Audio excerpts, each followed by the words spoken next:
Lord Fartmore! Hey, I don't know if you guys noticed this lately, but Shovel Knight has been everywhere recently. A couple days ago, he was announced as an assist trophy in the upcoming Smash Bros. Game, and today, as of me recording this, he was announced as a playable character in the popular indie fighting game Riles of Aether. In fact, Shovel Knight is also going to be playable in the indie game titles Blade Strangers and Bloodstained.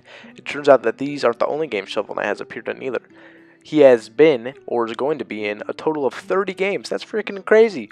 Most of the games are indie games, but it's still exciting to see him in so many different titles.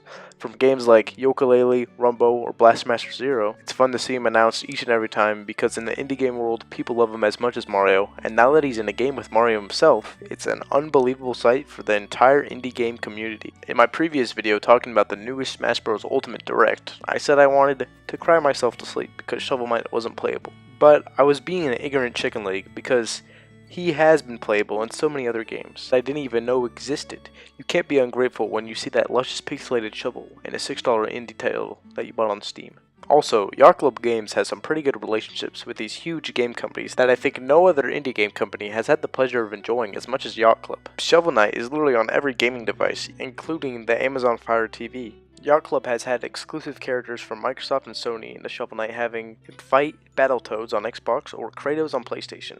As for Nintendo, Shovel Knight has received his own amiibo. That I own, by the way. The point is that me and many others wet our pants whenever we see Shovel Knight in these titles. Not because of his 9 out of 10 review on IGN with no cons, not because of his luscious pixelated shovel.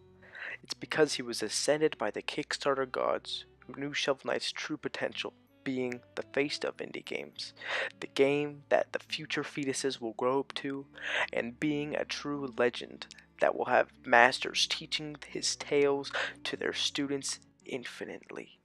Shovel Knight was the chosen one.